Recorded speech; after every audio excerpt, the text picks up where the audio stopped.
వాళ్ళ అబ్బాయి రావట్లేదు బాధ్యతలు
చాలా చక్కగా చేస్తున్నారమ్మా. మీరు ప్రతిరోజు పొద్దుట ఒక గంట, సాయంత్రం ఒక గంట చెయ్యాలి. చూడకూడదు నాన్న, చూడకూడదు. అలాగే ఒక్క 10 నిమిషాలు ఉండలేవా? వేసుకో కాలు మీద కాలు చక్కగా.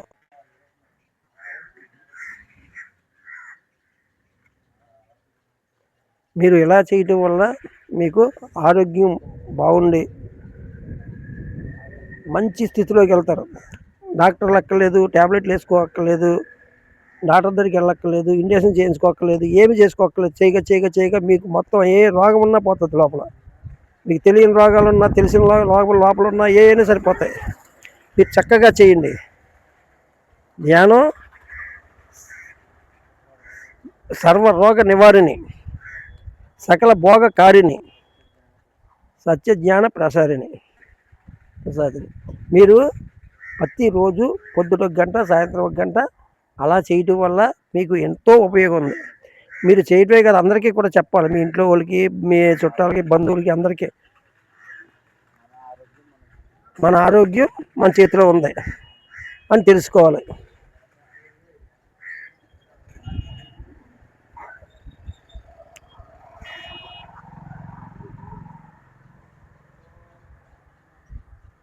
ఎప్పుడు ధ్యానం చేసేటప్పుడు చిరుముఖంతో ఉండాలి. చిరుముఖం నవ్వుతున్నట్టుగా ఉండాలి. అది గొప్పతనం.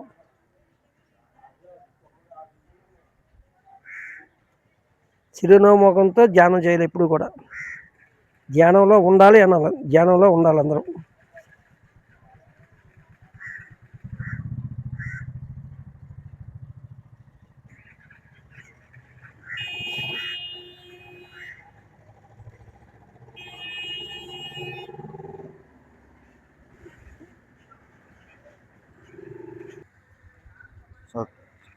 ఇలా ధ్యానం చేసుకుంటే మన ఆరోగ్యం మన చేతిలో ఉంటుందన్నమాట.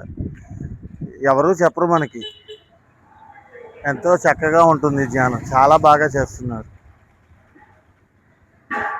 ధ్యానం అనేది మనకి తెలియకుండానే మనం ఎంతో ఆనందాన్ని పొందుతాం. ఎక్కడెక్కడో వెళ్ళి డబ్బులు ఖర్చు పెట్టుకుని మనం హాస్పిటల్స్కి వాటికి వెళ్తూ ఏం చేస్తున్నామంటే తాత్కాలిక ఆనందాన్ని పొందుతున్నాం. మనకు కావాల్సింది తాత్కాలిక ఆనందం కాదు, శాశ్వత ఆనందం. ఆ శాశ్వత ఆనందం కావాలంటే ఈ ధ్యానం చేయాలి. ఒక్క 2 నిమిషాలు మాత్రం కూర్చుందాం. ఆఖరి 2 నిమిషాలు అసలు కళ్ళు తెరవకండి. శ్వాస మీద ధ్యాస, మన శ్వాసను మనం గమనించుకోవడమే ఈ ధ్యానం. ఎంతో హాయిగా ఉంటుంది ధ్యానం చేస్తే. ఆఖరి 1 నిమిషం శ్వాస మీద ధ్యాస.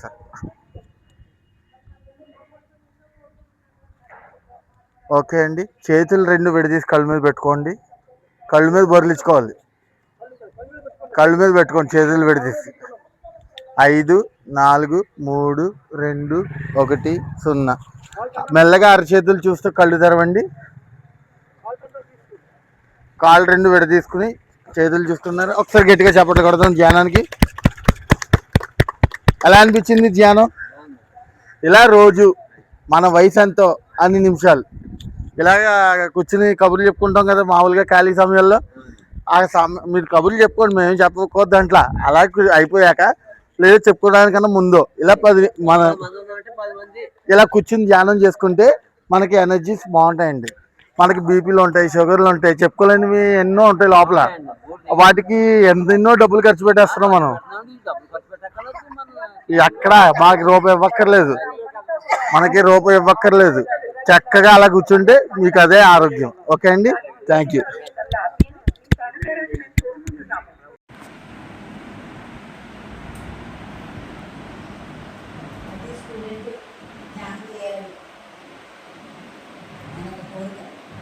చక్కగా శ్వాసనే గమనించండి. ఎటువంటి ఆలోచన వచ్చినా పని లేదు. చక్కగా మనం చెప్పేంత వరకు ఎవ్వరూ కూడా ఉండగలరు. శ్వాసనే గమనించండి. జ్ఞానం వల్ల బుద్ధి వికసించదే, ఆలోచన స్థితి బాగుంటుంది. మాస్టర్గా చెప్పి మర్చిపోయిన చక్కగా ఇలా కొడుకోగానే మీకు ఆన్సర్ వచ్చేస్తుంది. ధ్యానం వల్ల ఎన్నో లాభాలు. బట్టి చదవక్కర్లేదు. సార్ గారు ఏదైతే చెప్పారో ఇంటికి గ్యాప్ రావాలంటే చక్కగా శ్వాస మీదే చేస్తారు. ఎంతో అద్భుతమైంది. చెప్పేంత వరకు కూడా ఎవరు పడేవారు. సహజంగా జరిగే శ్వాసను గమనించాలి.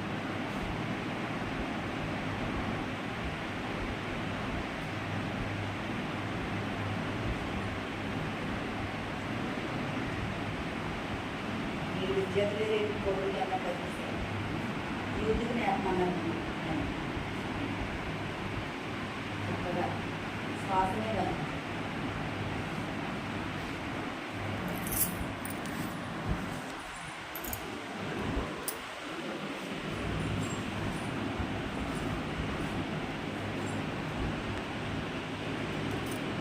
ఎవరు పడ్డారు?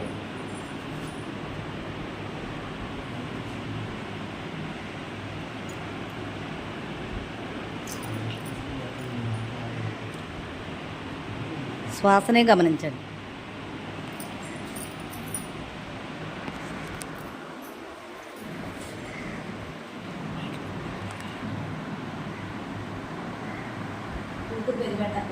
సహజంగా జరిగే శ్వాసను గమనించండి.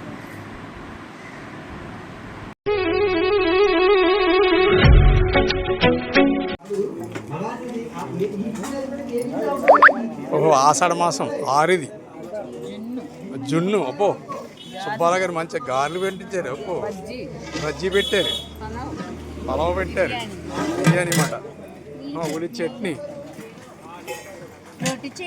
రోటి చట్నీ పెట్టారు. ఓహో, పప్పు, మామిడికాయ. ఆహాహా, ఏమి వంటలండి. అబ్బబ్బబ్బ. ఉప్పు, ఇదేంటి కారబంది కర్రీ. అబ్బబ్బ, వాటిలో 3 సుబ్బారావు గారు వాయించేసారు మొత్తం కదా.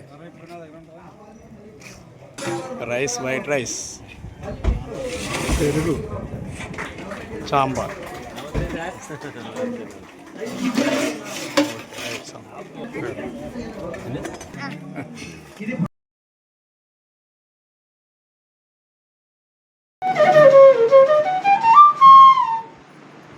హాయిగా కూర్చుందాం. మనసు ఎప్పుడు మనకి ఏది కాదో దాని వైపు తీసుకెళ్తూ ఉంటుంది. ఇక్కడ మనకి ఏది అవసరం లేదో దాని వైపు తీసుకెళ్తుంటుంది మనసు. అది దాని పని. దాన్ని కానీ ఫాలో అయ్యామా మన జీవితం అధోగతి పాలైపోతుంది. దేన్ని ఫాలో అవ్వాలో దాన్ని ఫాలో అవడం అనేది దేని అవ్వకూడదు దాన్ని అవుతున్నాం. ప్రతి మనిషి అలా ఉండే పరిస్థితి ప్రపంచంలో. అందుకనే జీవితం గందరగోళంగా ఉంది, చంద్రభద్రంగా ఉంది. ఆ మనసుకి చంద్రభద్రం కావాలి. ఎక్కువ కొట్లాట్లు కావాలి, దాన్ని చూస్తూ ఉంటుంది. పరికరాలు కొట్లాట్లు ఎందుకు మనకి? ఎవరైనా కొట్టుకుంటుంటే ఎంత ఆసక్తి ఉందని చెప్పలేము. మనసుకి ఏముంది అందులో అక్కడ అంటే ఏముండదు అక్కడ. ఎవరైనా ధ్యానం చేస్తున్నారని చూడమనంటే చూడదు.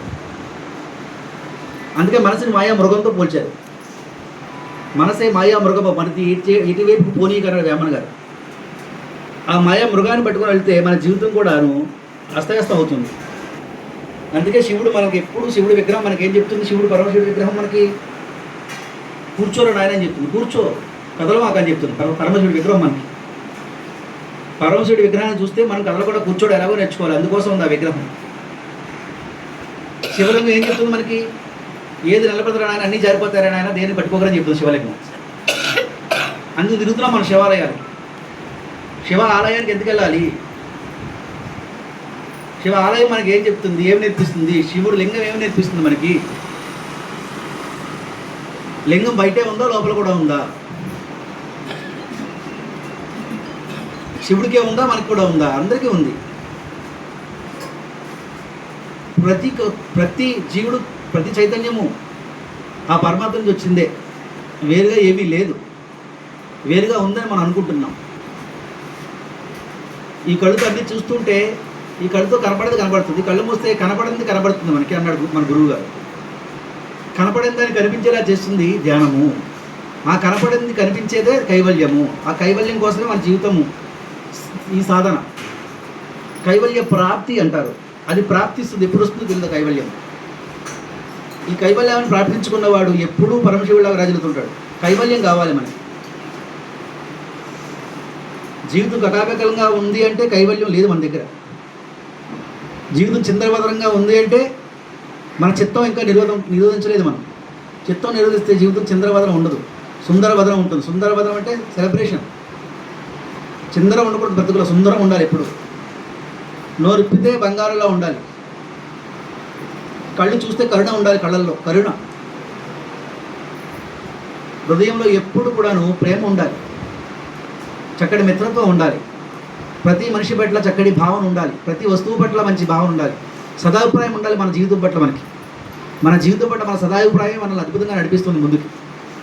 కానీ మన సదాభిప్రాయం ఉండదు. పనికిరాని అభిప్రాయాలన్నీ పోగేసుకుంటాం మన జీవితంలో. మన జీవితం పట్ల మన సదాభిప్రాయాలు అయితే మనం ఏం చక్కగా జీవిస్తాం? ఏ విన్నస్ ఉన్నాయో అప్పుడు. జీవితం పట్ల సదాభిప్రాయం ఉండాలి. జీవిత గమ్యానికి వెళ్ళే లోపు గొప్ప ప్రయాణం ఉంది మనకి. ఆ ప్రయాణాన్ని అద్భుతంగా చేయాలి. ప్రయాణంలో ఎన్నో అనుభూతులు ఉంటాయో చెప్పలేము. గమ్యం చేరడం పెద్ద విషయం కాదు. గమ్యం చేరిపోయి ఏమి ఉండదు అక్కడ. గమ్యం చేరే లోపు ప్రయాణం ఉంటుంది. ఆ ప్రయాణంలో ఉన్న అనుభూతులే జీవితపు ఆ అద్భుతమైనటువంటి ఆనందాన్ని అందిస్తుంది మనకి. ఆ అనుభూతి. ప్రయాణంలో కింద పడతాం, మీద పడతాం, పడతాం, లేస్తాం, ముందుకు సాగుతాం, మోహాన్ అవుతాం. ఆ గమ్యాన్ని వెళ్ళే లోపు, ప్రతి ఆత్మ మళ్ళీ పరమాత్మ చేరే లోపు ఎంత ఉందో చెప్పలేం ప్రయాణం. ఆ ప్రయాణాన్ని అర్థవంతంగా కులంకుషంగా తెలుసుకొని మనం ప్రయాణం చేస్తే ఎంత మధురమైన అనుభూతులు ఉంటాయో చెప్పలేము. ప్రతి అనుభవం అద్భుతమే. ప్రతి ఇన్సిడెంట్ శివ ఇచ్చింది మనకి. ప్రతిదీ శివ ఆజ్ఞే, ప్రతిదీ శివలేలే. ఆ శివలేల అర్థం కాకపోతే జీవితం అంతా గోలే. ఆ గోల కాదు, ఆ లీల రాబోని తెలియజేసేది ధ్యానము. అమృతతుల్యం ధ్యానం. అశతోమ సద్గమయ, తమసోమా జ్యోతిర్గమయ, మృత్యోర్మ అమృతంగమయ. ఎంత గొప్పగా చెప్పారో. అసత్యం నిలబడదు. అసత్యం గొప్పగా కనిపిస్తుంది మనకి, కానీ నిలబడదు. అసత్యం చాలా అద్భుతంగా అనిపిస్తుంది మనకి, ప్రభావితం చేస్తుంది. ఆ మనసు అసత్యం వైపు వెళ్ళిపోతుంటుంది ఎప్పుడు కూడా. కానీ మనసును పట్టుకుంటే జీవితం అంతా ఎప్పుడు అసత్యమే. మనసుని కొంత ఆపి, బుద్ధిని కొంచెం విచక్షణ కొంచెం మనం కలిగి, ఆత్మని మనం పట్టుకుంటే ఎంత బాగుంటుందో జీవితం చెప్పలేము. అసలు సుందరం అప్పుడు మొదలవుతుంది జీవితానికి.